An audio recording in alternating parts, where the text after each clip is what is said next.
Elijah Brooks sat alone in the stillness of the classroom, the words, "Why Yale Needs Me," standing proudly at the top of his essay. Beyond these walls, his mother scrubbed floors at St. Luke's Medical Center to keep their modest apartment warm. Inside, Elijah's dreams stretched far beyond their struggles. When Ms. Grayson caught sight of his essay, her sharp laughter pierced the quiet. "Yale, know your place, Elijah," she scoffed, her voice loud enough for the remaining students to hear. Theo and Carter, sons of affluence and entitlement, joined her taunting, expecting to see the 16-year-old black boy from the east side of town crumble. Instead, they met quiet resolve as Elijah gathered his papers and left the room.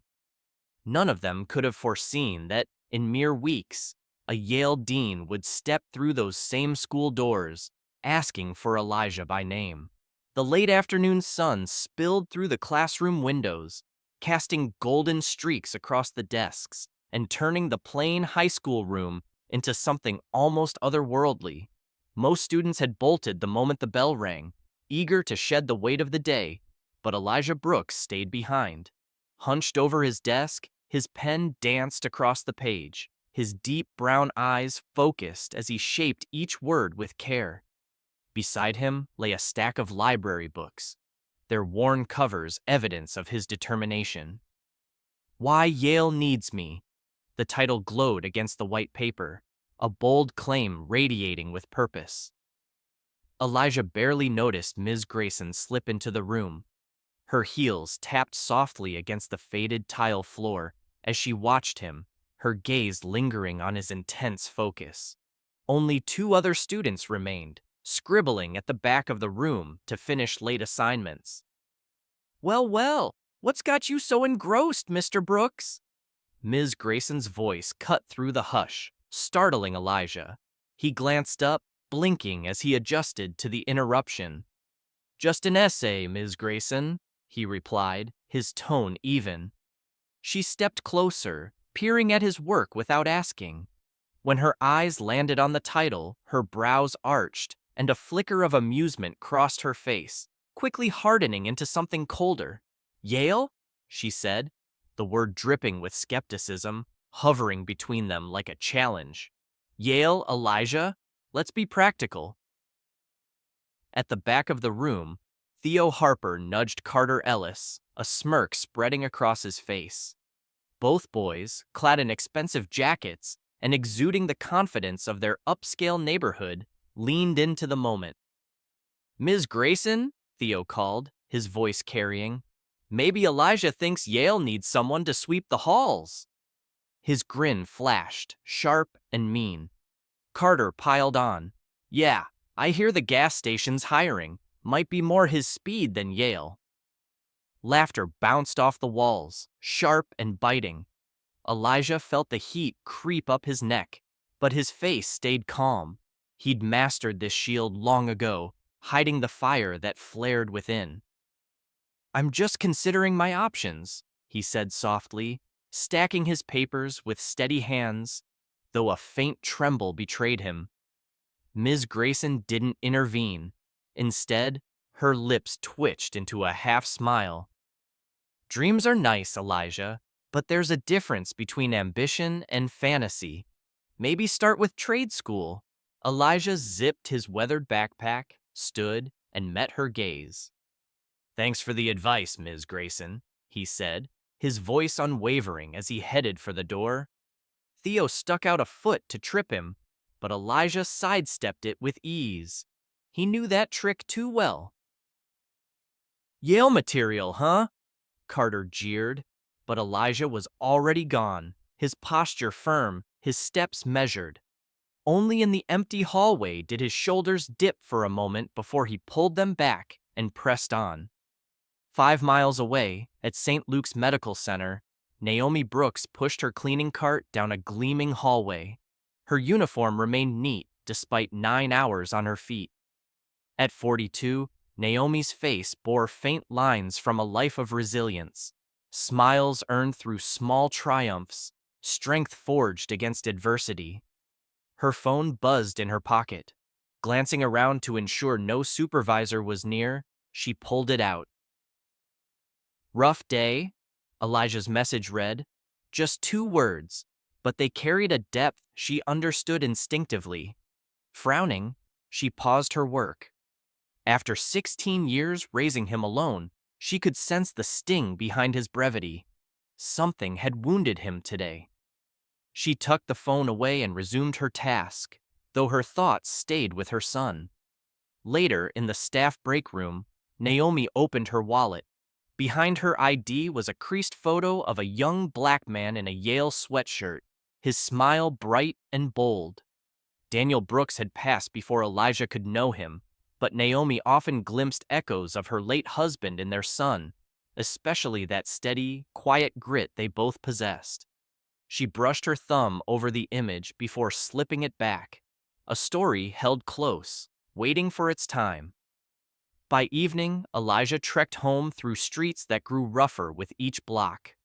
Past bodegas with barred windows, crumbling tenements, and clusters of men watching the world with wary eyes. He navigated it all with a balance of confidence and humility, neither weak nor confrontational. At the small public library near his building, he stopped. "Cutting it close, Elijah," Ms. Torres, the librarian, said with a glance at the clock. 10 minutes to closing. "Sorry, just need to print something for tomorrow." He logged into a computer, pulled up his essay draft, and watched the printer churn out 3 pages. He reviewed them carefully before folding them into his bag. When he reached his family's modest apartment in a weary brick complex, a text from Naomi confirmed she'd be late. Another double shift. Elijah fixed a sandwich, settled at their tiny kitchen table, and spread out his homework. The Yale essay sat to the side, its edges now tinged with the day's sting. Long after the school had emptied, Mr. Daniels, the gray-haired janitor, pushed his cleaning cart past Ms. Grayson's classroom. His weathered hands guided the mop with the ease of decades, his movements defying his 70-plus years.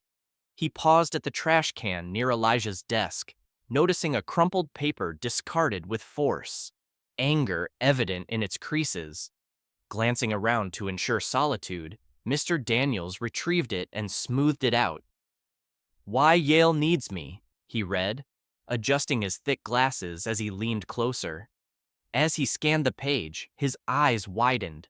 The writing was striking, passionate, clear, rooted in raw honesty rather than polished privilege. This wasn't a student parroting expectations, it was someone with something real to say. Folding the paper carefully, he slipped it into his pocket, a thoughtful look crossing his face. "Well, I'll be," he murmured to the empty room. The next day, Ms. Grayson stood before her advanced English class, her smile tight and insincere. The students shifted uneasily as her gaze swept over them, lingering on Elijah. "Today, I'm announcing a special extra credit assignment," she declared, writing on the whiteboard with sharp strokes. "You'll each draft a Yale application essay." Confused glances darted around the room, but Elijah kept his eyes on his notebook, feeling the weight of stares from classmates who'd witnessed or heard of the previous day's clash. "As we've discussed, Yale is the pinnacle of academic excellence," Ms. Grayson continued. "This exercise will show you the standard required, perhaps give some of you," her eyes flicked to Elijah, "a clearer view of your future." The assignment was a jab, a public slight masked as a lesson. Elijah felt the familiar burn of shame but refused to let it show. "Will this be graded on a curve, Ms. Grayson?" Theo asked, smirking toward Elijah. "Quality always rises, Mr. Harper," she replied, "just as mediocrity sinks." After class, Elijah rushed to his locker, eager to escape. Lena Ortiz, a reserved girl who often sat in the back, approached hesitantly. Her faded clothes and cautious demeanor mirrored his own outsider status, though they'd rarely spoken. "That was wrong," she said quietly. Elijah looked at her, surprised by the gesture. Just another day, he replied with a shrug, aiming for indifference. You're still doing it though, right? The essay? Yeah, he said after a pause. I'm not letting her win. Lena nodded, a hint of respect in her eyes, before vanishing into the hallway crowd. That night, Elijah sat at their wobbly kitchen table, papers scattered around him as he refined his essay. The apartment was silent save for the drip of a leaky faucet and faint sirens outside. In the bedroom, Naomi Brooks wrapped her mother's silver necklace in a soft cloth, a rare heirloom carried through generations. She tucked it into her purse, steadying herself against the ache of loss. It wasn't the first sacrifice for Elijah, nor would it be the last.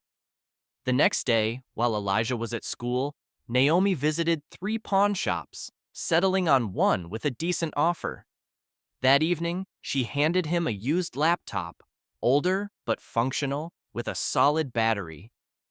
"Mom, how did you—" Elijah began, but stopped at the firm set of her jaw, a look he knew meant not to ask.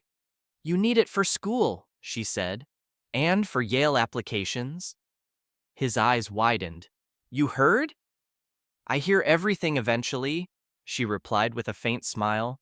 "Make it worth it." For the next week, Elijah poured himself into the essay, waking early, staying up late, and spending lunch in the library researching Yale alumni. The laptop became his lifeline, its keys familiar under his fingers as he honed his words. On the due date, he arrived early to print his final draft. The library printer hummed, producing 5 crisp pages. Reading them over, he felt a quiet pride. Whatever Ms. Grayson's intent, she'd pushed him to create something exceptional. He didn't notice Theo lingering nearby, watching with a calculating gaze. As Elijah left for class, Theo snatched an extra copy left in the tray. "Check this out," he said to Carter between periods, showing him the essay. "Little Yale dreamer forgot this." Carter skimmed it, brows rising. "This is good." "Too good," Theo said, a scheme forming. Way too good for him. During lunch, while the cafeteria buzzed, Theo and Carter slipped into the computer lab. In minutes, they'd copied chunks of Elijah's essay into a document, planting it in a shared drive folder labeled Elijah Sources, accessible to teachers. "Now we just need Grayson to see it," Theo said, closing the file with a smirk. "Anonymous tip?" Carter suggested.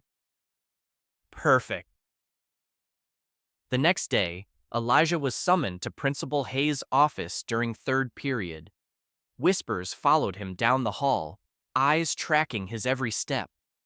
Something was wrong, but he couldn't place it. Principal Hayes, a stern, efficient man, kept an office bare of personal touches. No photos, just function. When Elijah entered, Ms. Grayson was there, her face a mix of smugness and feigned concern. "Sit, Mr. Brooks," Hayes said, pointing to a chair. Elijah sat, pulse quickening despite his calm facade. "Do you know why you're here?" Hayes asked. "No, sir." The principal slid papers across the desk. Elijah's essay alongside printouts from Yale's website, highlighted passages showing striking similarities. "Explain this," Hayes said, his tone flat, but his eyes accusing. Elijah stared, stunned. "I don't understand. I wrote this. All of it." "The evidence says otherwise," Ms. Grayson cut in. "These sections match published works." "That's impossible," Elijah insisted, voice rising. "I've been working on this for weeks. I have drafts, notes." "Possibly fabricated after the fact," Ms. Grayson suggested. Hayes studied Elijah with disappointment. "Plagiarism is serious, Mr. Brooks. It could end any Ivy League hopes." The unfairness hit Elijah like a wave, but he gripped the chair, breathing steady. "I didn't plagiarize. Someone set me up." "Convenient," Ms. Grayson said, her tone laced with mock pity. A knock interrupted them. Mr. Daniels stood in the doorway, his janitor's uniform wrinkled but his stance firm. "Sorry to barge in," he said, his gravelly voice steady, "but I overheard. There's a misunderstanding about Elijah's work." Hayes frowned. "This is a private matter, Mr. Daniels." The janitor stepped inside anyway. "I get that, sir, but I've seen Elijah working on that essay for weeks. Early mornings, late nights, lunch in the library. I've emptied enough trash cans full of his drafts to know he wrote it himself." His words hung in the air, stunning the room. Ms. Grayson bristled. "With respect, how would you judge original work at Yale's level?" Mr. Daniels smiled, his weathered face softening. "I read Ms. Grayson. Quite a bit, actually." The assignment was a jab, a public slight masked as a lesson. Elijah felt the familiar burn of shame but refused to let it show. "Will this be graded on a curve, Ms. Grayson?" Theo asked, smirking toward Elijah. "Quality always rises, Mr. Harper," she replied, "just as mediocrity sinks." After class, Elijah rushed to his locker, eager to escape. Lena Ortiz, a reserved girl who often sat in the back, approached hesitantly. Her faded clothes and cautious demeanor mirrored his own outsider status, though they'd rarely spoken. "That was wrong," she said quietly. Elijah looked at her, surprised by the gesture. "Just another day?" he replied with a shrug, aiming for indifference. "You're still doing it though, right? The essay?" "Yeah," he said after a pause. "I'm not letting her win." Lena nodded, a hint of respect in her eyes, before vanishing into the hallway crowd. That night, Elijah sat at their wobbly kitchen table, papers scattered around him as he refined his essay. The apartment was silent save for the drip of a leaky faucet and faint sirens outside. In the bedroom, Naomi Brooks wrapped her mother's silver necklace in a soft cloth, a rare heirloom carried through generations. She tucked it into her purse, steadying herself against the ache of loss. It wasn't the first sacrifice for Elijah, nor would it be the last. The next day, while Elijah was at school, Naomi visited 3 pawn shops, settling on one with a decent offer. That evening, she handed him a used laptop, older but functional, with a solid battery. "Mom, how did you—" Elijah began, but stopped at the firm set of her jaw, a look he knew meant not to ask.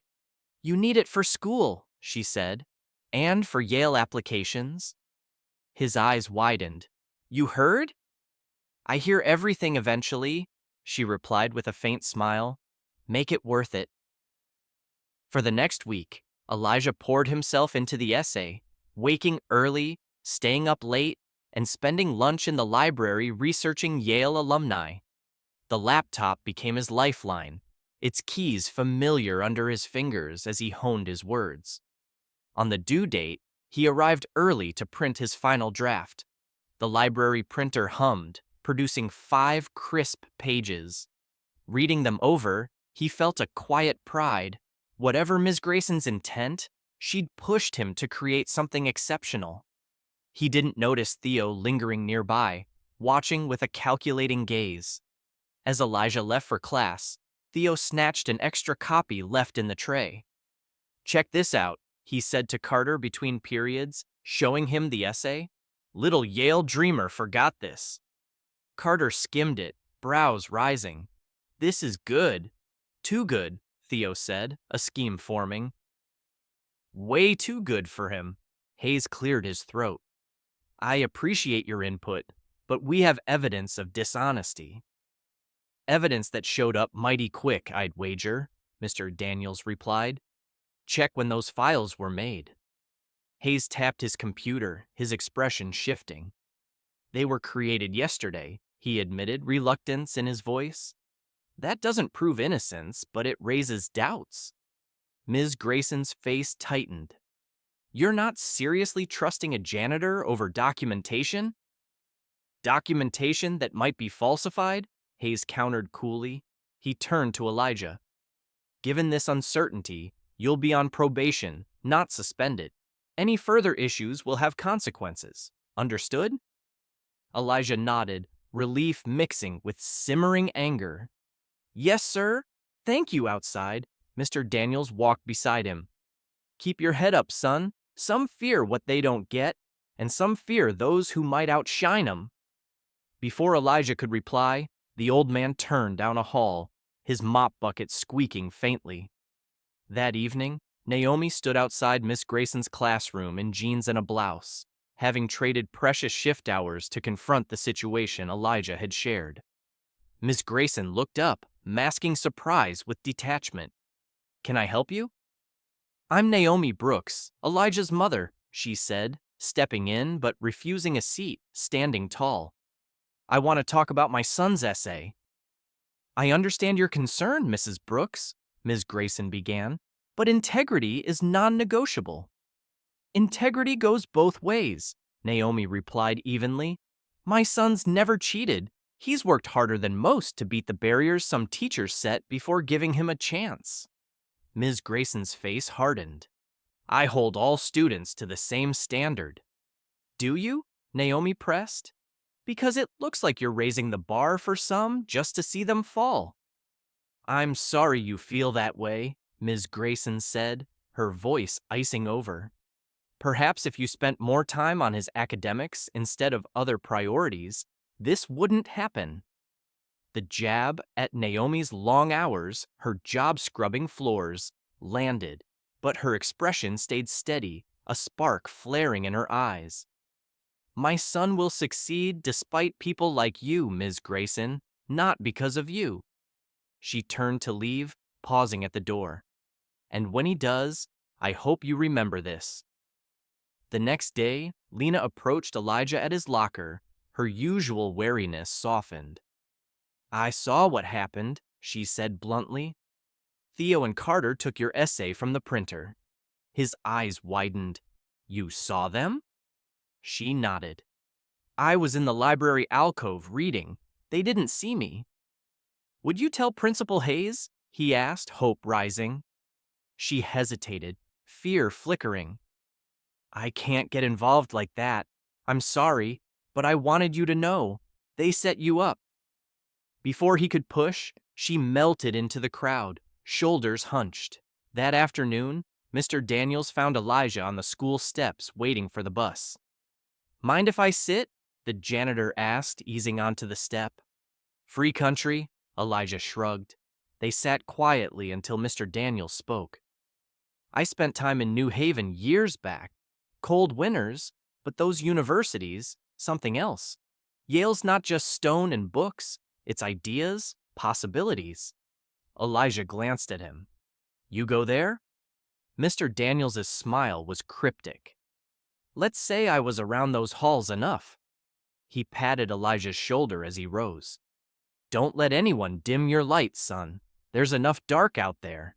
Later, in the school's basement, Mr. Daniels unlocked a rarely noticed storage room. Amid dusty gear and old texts stood a wooden crate. Pulling the bulb's chain, he brushed dust from the lid, revealing Yale alumni Malcolm Rivers. His fingers lingered on the name before he lifted a thick folder. Found you, he murmured. Just what the boy needs. Early mornings found Elijah and Mr. Daniels in the library, meeting 3 days a week before the school stirred. Rhetoric's more than words, Mr. Daniels said, sliding a worn book. Elements of argument across the table. It's how language shifts minds, stirs hearts. Elijah traced the cover. You think I can handle this? Son, I've watched you for months, Mr. Daniels said, smiling. You're already doing it. You just need the terms. Their sessions became routine. Books appeared. Concepts stretched Elijah's thinking. Fallacies, speeches, persuasion. Where'd you learn this? Elijah asked one day as Mr. Daniels broke down Martin Luther King's I Have a Dream. Time, reading, listening, he replied, eyes twinkling. Sometimes the best learning's outside walls. As winter deepened, Elijah's skills sharpened. He spotted flaws in arguments, his quiet confidence growing. Even silent in Ms. Grayson's class, his mind hummed. analyzing, preparing. One late January evening, Naomi returned from her shift, tired but resolute, and joined Elijah at the table. "I've been meaning to show you this," she said, pulling an old album from a shelf. She flipped to a photo of a young man in graduation robes. "Is that Dad?" Elijah asked. She nodded. "Daniel's high school graduation? Valedictorian?" Another page revealed a letter from State University. "I thought he went to Yale," Elijah said, puzzled by the sweater photo. "He never made it there as a student," Naomi said softly. "He had a scholarship to State, planned to transfer to Yale, but I got pregnant with you. He chose us, worked 2 jobs, took night classes, never complained, just delayed his dream." "Then he died," Elijah whispered. "Car accident when you were 2, she confirmed, eyes glistening. "But he'd be proud, not just for Yale, but for fighting when it's easier to quit." "Why not tell me sooner?" Elijah asked. Naomi closed the album gently. "Some things you need to find your own way to, in your own time, and maybe I needed to wait until you were ready to carry his story forward." The next day, Lena approached Elijah between classes, urgency in her eyes. "Heard about the citywide essay competition?" she asked abruptly. Elijah shook his head, too caught up in recent events to notice announcements. "It's run by the University Alliance Foundation. The final judges include Ivy League reps. Yale's one of them. Winner gets a scholarship and automatic consideration from those schools." His pulse quickened. "When is it?" "Applications due next week, competitions in 6. She hesitated. "You should enter. Your writing's good." Before he could reply, she handed him a folded flyer and slipped away, leaving him wondering how she knew his skill. That afternoon, Elijah visited Ms. Peterson, the guidance counselor, about the competition. The warm, round-faced woman reviewed the details as Ms. Grayson appeared in the doorway. "The Ellison essay competition?" Ms. Grayson's voice carried surprise. "I didn't know you were considering this, Elijah." Ms. Peterson smiled, oblivious to the tension. "I was just saying we can nominate 3 students. We've got Theo Harper and Sarah Klein so far."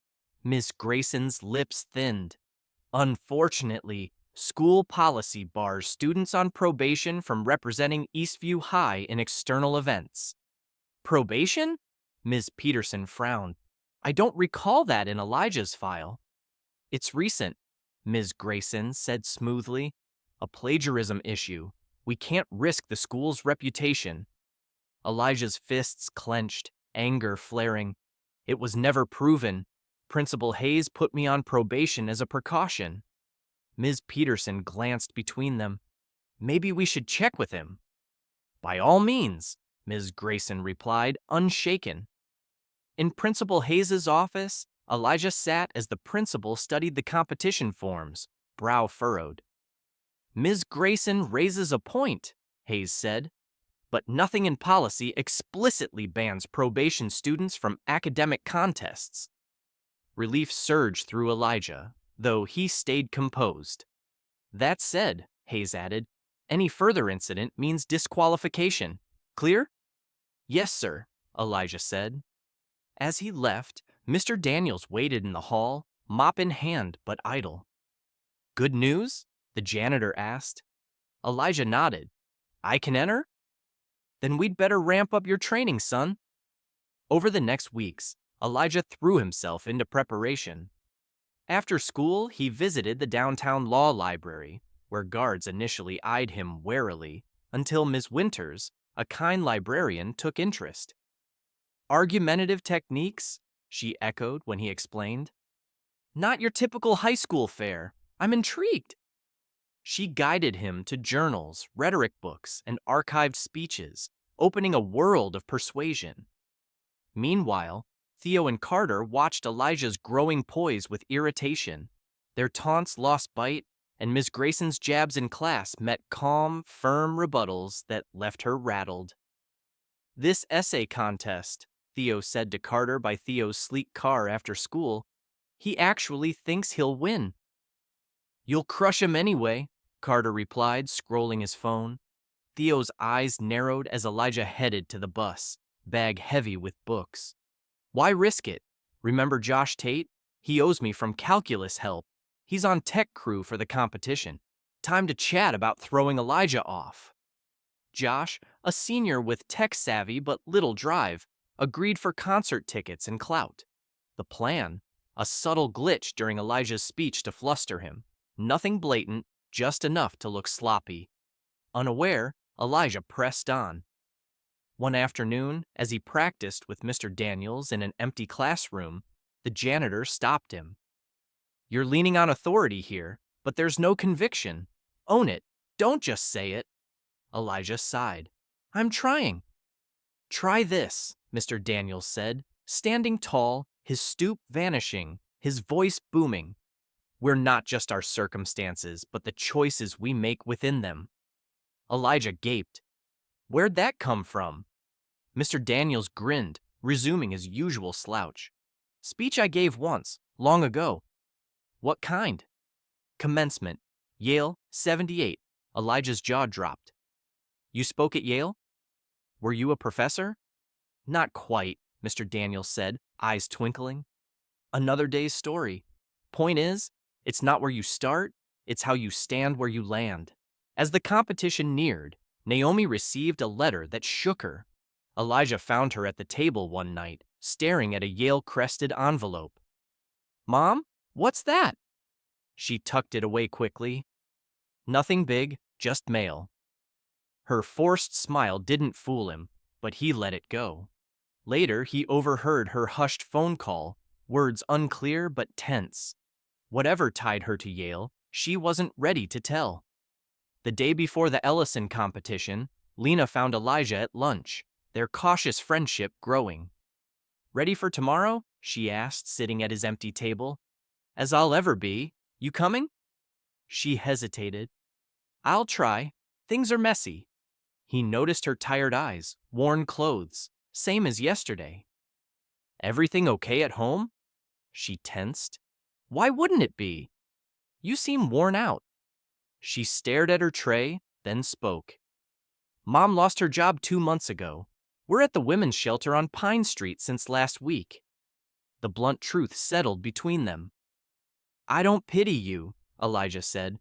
I respect you. You're still here, still pushing. She softened. Same for you. Quite a pair, the future Yale star and the shelter girl.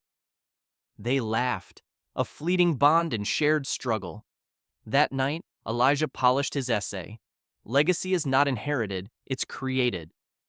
Mr. Daniels had honed its thesis. True legacy stems from choices, not lineage. Reading the final draft, Elijah felt pride bloom. Win or lose, this was his voice. The competition took place at the Riverside Convention Center, a gleaming tower in the city's richest district. Elijah felt out of place amid private school kids and suited parents. Naomi couldn't get time off, but pressed a smooth stone into his hand that morning. Dad gave me this for luck. Now it's yours. He gripped it as he checked in, spotting Theo and Carter across the lobby with their polished crew. Look, Eastview's charity case, Theo called, drawing snickers at Elijah's ironed but plain shirt. Good luck, Brooks, Theo sneered. You'll need it. Elijah nodded and walked on, Mr. Daniels' words in mind. Engage their game, you've lost. In the prep room, Elijah reviewed his notes. The format, a speech from the essay, then judge questions, scored on content, delivery, and defense. Other contestants boasted connections, Senator Dads, Global Summers. Brooks, Elijah, a coordinator called. You're up. He stepped to the staging area, glimpsing Principal Hayes and a suited Mr. Daniels in the crowd. On stage, he set his essay on the podium, adjusted the mic, and froze. The pages were blank. Whispers rippled. Theo and Carter smirked. Josh, the tech, looked away. They'd swapped his work, expecting collapse. 5 seconds ticked. A judge raised a brow. Elijah closed his eyes, then stepped forward. Sorry for the glitch, he said, voice firm. But it fits my theme. Life strips your script sometimes. What matters is what you've internalized. He ditched the podium. Legacy is not inherited, it's created. This shaped me, though I didn't always know how to say it.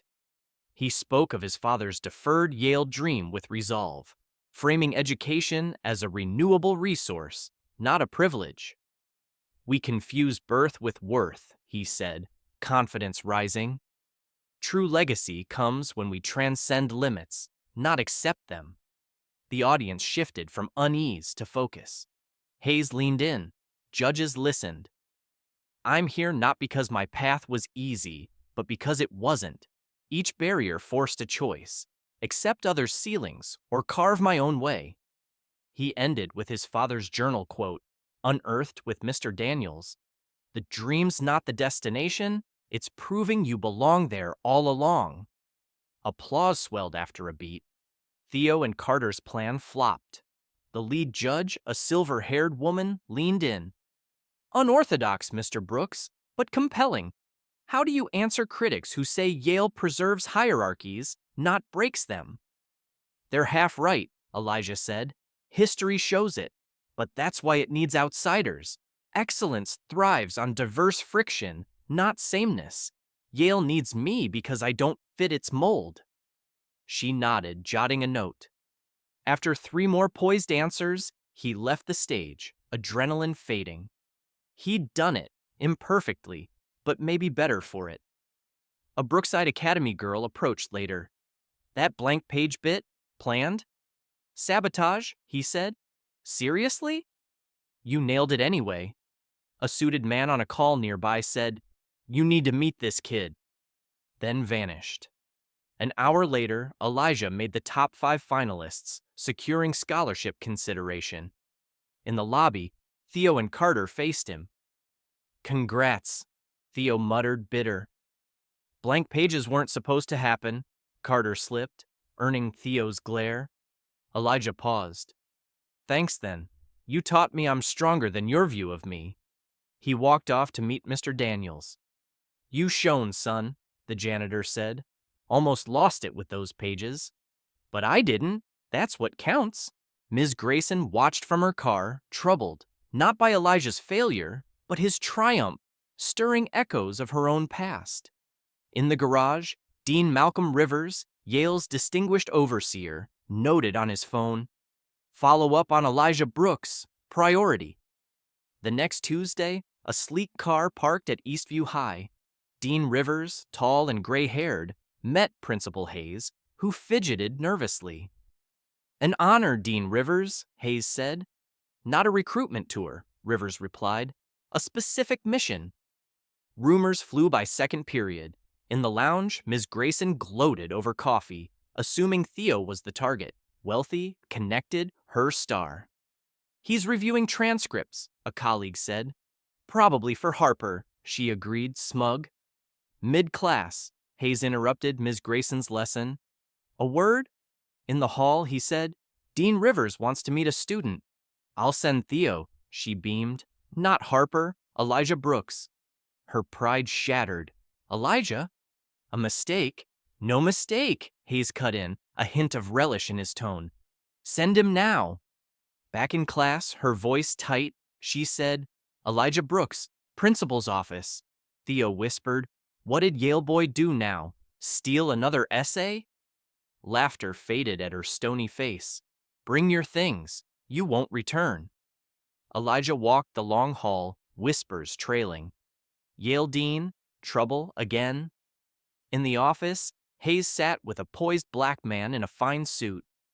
Elijah, Hayes said warmly, meet Dean Malcolm Rivers from Yale. Rivers stood, hand out. Elijah Brooks, I've been eager to meet you. Elijah shook it, reeling. Thank you, sir. I saw you at the Ellison competition, Rivers said. Your recovery from sabotage was remarkable. You know about that? Word travels, Rivers smiled. I've read your essays, competition draft and earlier ones. Gerald Daniels has an eye for talent, but your voice, authentic, sharp, stands alone. Elijah blinked. Thank you. Yale seeks students like you, Rivers said. Your father's influence lingers in our halls. Elijah faltered. My father? Rivers glanced at Hayes, who looked puzzled. Your father was Daniel Brooks, correct? Yes, but he never attended Yale. He went to State. Mom said he wanted Yale, but Elijah trailed off, bewildered. Rivers' expression shifted. I see. Perhaps we should include your mother in this. Hayes interjected. Mrs. Brooks works at St. Luke's. Her shifts are strict. She's off today, Elijah said. Probably home. Would you mind calling her? Rivers asked. She should be here. 20 minutes later, Naomi arrived, her face a mix of worry and something unreadable. Seeing Rivers, she froze. Malcolm, she said softly. He stood. It's been a while, Naomi. The familiarity stunned Elijah and Hayes. You know each other? Elijah asked. Naomi sat beside him, steadying herself. We met through your father. Rivers nodded.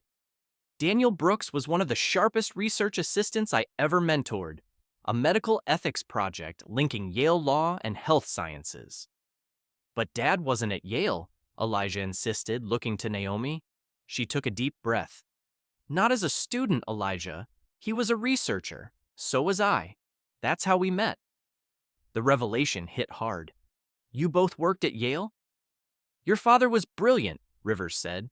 Self-taught, but he outshone credentialed peers, translating ethics into practice. I was prepping him for Yale law when I got pregnant, Naomi finished. When we needed stability over dreams. Elijah grappled with this. Why didn't you tell me? She took his hand. I wanted you to forge your own path, not chase his unfinished one.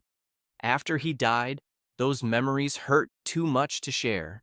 They were precious and painful. But the Yale sweater? He earned it, Rivers said. Daniel was part of our community, advancing our work despite no formal status. Mr. Daniels appeared in the doorway, still in his janitor's uniform but standing taller. Gerald, Rivers greeted warmly. Join us. Hayes's brows shot up. You know our janitor? Know him? Rivers chuckled. Professor Gerald Daniels was a revered Yale rhetorician before retiring early. The room hushed. Professor? Elijah gaped. Daniels smiled. Malcolm flatters me. Associate professor, unconventional methods. Now just a janitor who spots potential. Gerald reached out after finding your early essays, Rivers explained. He saw your father in your words. I didn't connect it at first, Daniels admitted, but once I did, I knew Malcolm had to meet you. Hayes looked lost. I'm struggling to follow. Simply put, Rivers said, Daniel Brooks inspired a Yale scholarship for underrepresented talent. Elijah's a candidate, unwittingly. But there's more, Naomi added. That letter I got, it's from Yale Alumni Affairs. They've been searching for us. Your father's research shaped a medical ethics framework used nationwide. There are royalties. Elijah's world spun. So what does this mean? Your Yale dream isn't impossible, Rivers said, but no favoritism. Your application will face extra scrutiny because of this. I don't want favors, Elijah said firmly. Just a fair shot. Rivers nodded. That's what Daniel would have wanted. There's one more thing, Rivers said, turning to Hayes. Some of Elijah's recommendation letters were misplaced. Hayes's face hardened. Misplaced? Several teachers submitted them for his preliminary Yale app, but they never arrived. Inquiries were brushed off as handled. All eyes turned to Ms. Grayson, who'd entered silently, now frozen. Ms. Grayson, Hayes said icily, explain this error. Her color drained, words failing. This requires investigation, Hayes said, but later. Our meeting with Dean Rivers continues. As she retreated, Daniels gave Elijah a nod. His journey was just starting. As they left, Daniels waited in the hall. Your father helped me too before Yale, he told Elijah. He was a good man first. Remember that part of his legacy most. News of Rivers' visit swept Eastview High, flipping Elijah's status overnight. Students who'd ignored him now sought him out. Teachers noticed his insight. Theo and Carter seethed. "This is nonsense," Theo raged in his dad's SUV. "Brooks isn't Yale material, just a pity case." "His dad worked there or something," Carter said, scrolling. "Connections." "Connections?" Theo scoffed. "His mom mops floors." "Hospital floors," Carter corrected, showing Theo Naomi's social media. Her in uniform, badge clear. Theo grinned darkly. Perfect for educating Eastview about its Yale star. Days later, an anonymous post hit the school's unofficial page. Elijah in a Yale sweatshirt beside a mop bucket, captioned, "Yale's charity case. Like mother, like son." It tagged dozens, spreading fast. By morning, whispers trailed Elijah. Lena showed him at lunch, grim. "Lo, even for them. You okay?" The cruelty stung, especially targeting Naomi. "I need to go," he said, leaving. At home, he found Naomi with the Yale letter and old albums. "Why aren't you at school?" Her concern sharpened seeing his face. He showed her the post. She studied it, unreadable. "Why didn't you tell me about Dad, Yale, everything?" His voice broke. She sighed, gesturing him to sit. "It's complicated, Elijah. I'm 42, not 16. I can handle complicated." "You're right," she faced him. "After Daniel died, I made choices. Some good, some shaky now. I wanted you to build your own identity, not his shadow. I let you think he never went to college, just had a dream." "He didn't as a student," she clarified. "He was a brilliant, self-taught research assistant. Malcolm saw his spark, gave him a role. I was a research coordinator, compiling data, organizing his work on medical ethics for underserved communities. That's how we met." "So how'd you end up at St. Luke's?" Pain flickered. "After he died, I couldn't stay at Yale. Too many ghosts. We moved here for Grandma before she passed. St. Luke's had benefits, flexibility to raise you." "Why hide it? Let me think we were nobodies." "We were never nobodies," she said, taking his hand. "I wanted you to know your path was yours, not tied to his past." "Would have been nice to know Dad was more than a lost dream," Elijah said quietly. "He was," she agreed. "I should have told you sooner. I didn't want you pressured to finish his legacy." They talked into the night, piecing together Daniel's story, a community college dropout who self-taught bioethics, impressing Rivers at a lecture with piercing questions. "Malcolm made him his experiment," Naomi said, "proving Yale needed talent beyond credentials. Until I got pregnant, you became his priority. He never regretted it, not once." Next morning, Elijah returned to school, resolve hardened. Whispers slid off him. Lena waited at his locker. "You vanished yesterday. I worried." "Sorted some family history," he said. "I'm good now. Better." "You seem different." "I am," he said, closing his locker. "Done letting others define me."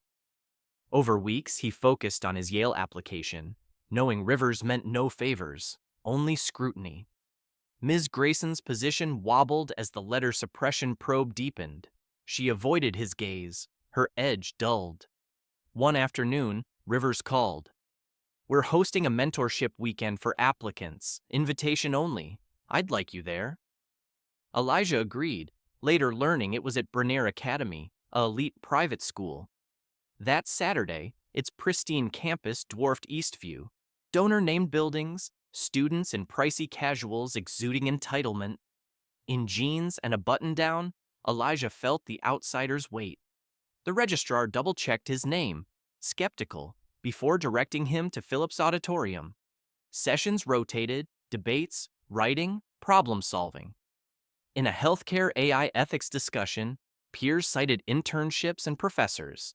Silent at first, Elijah spoke when prompted. "We're missing custodial staff," he said. AI affects their jobs, but they're rarely in the frameworks. Smirks faded as he tied it to Naomi's hospital life and Daniel's research. The facilitator nodded, noting it. The weekend drained him. Microaggressions, constant proving, but empowered him too. He belonged. Taylor Roberts from Brinner joined him at lunch. Your staff point was smart. My dad, CEO, says leaders consider everyone. You shifted the talk. They connected, not all here adversaries. Sunday, Rivers approached. Tough weekend? Educational, Elijah said. Yale's not always welcoming, Rivers warned. Some doors open, others you push. Ready for that? Yes. Your father's journal might help, Rivers said. Gerald has it. Monday, Daniels gave Elijah a worn leather book. Your father's. Time's right now. Inside, Daniel's handwriting detailed strategies against barriers. One line struck. Your dreams will scare small minds. Let them be scared. That afternoon, Ms. Grayson faced Elijah by his locker, shaken. We need to talk. I knew your mother at Yale. You worked there? Grad student. Your parents got mentorships, access I'd earned through years. It felt unfair. So my Yale essay reopened that? Yes, I'm on leave now. Board's reviewing. Your writing's exceptional, better than I'd admit. Shouts interrupted. Naomi confronting Theo's father, Douglas Harper, board president and insurance CEO. Your son posted that filth about us, she said. Take it down, apologize publicly. Harper loomed. Boys will be boys, Mrs. Brooks. Focus on your son's delusions, not pranks. Nothing harmless about humiliation, she shot back, or unrealistic about his potential. Elijah joined her. Harper sneered. Yale's new pet. Think you belong where tuition's more than your mom's pay? Elijah met his eyes.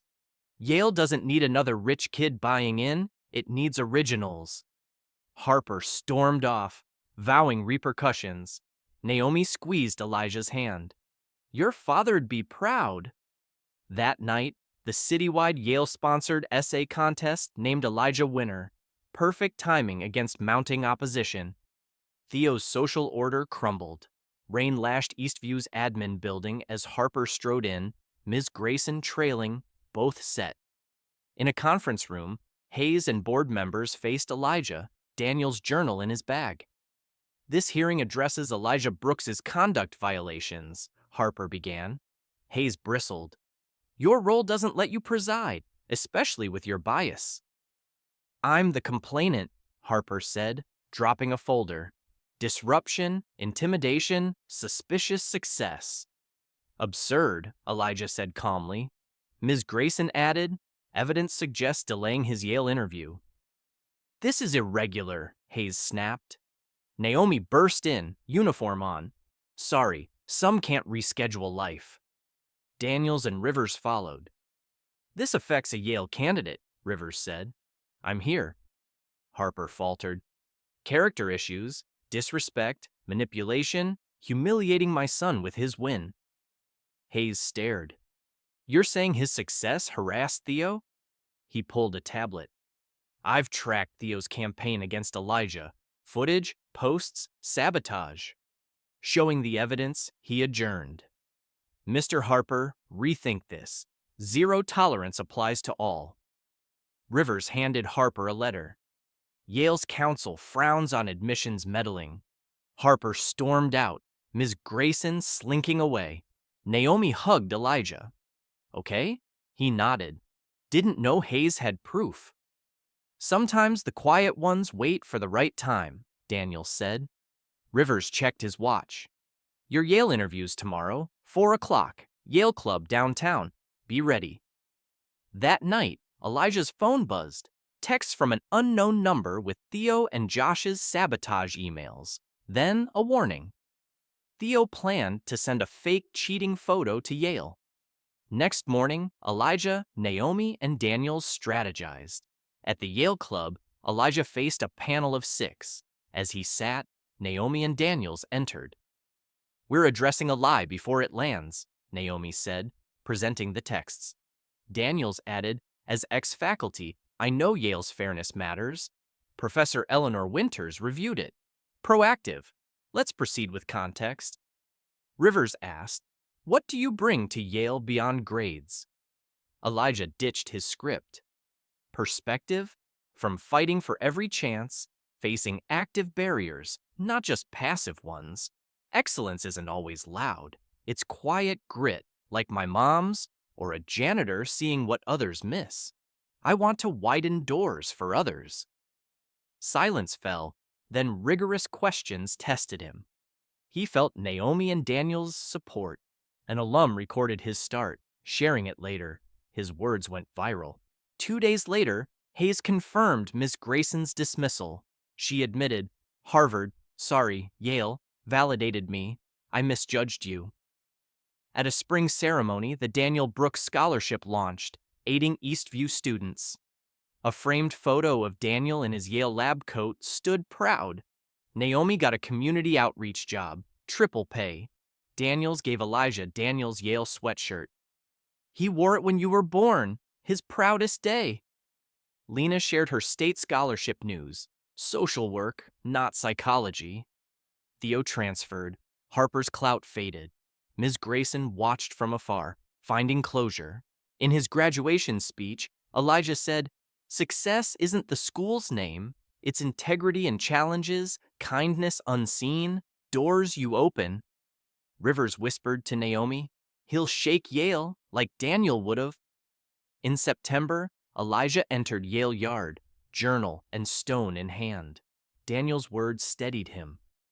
The dream's proving you belong all along. He walked through carrying his and others' legacies, ready to extend them. What if your obstacle proves you belonged all along?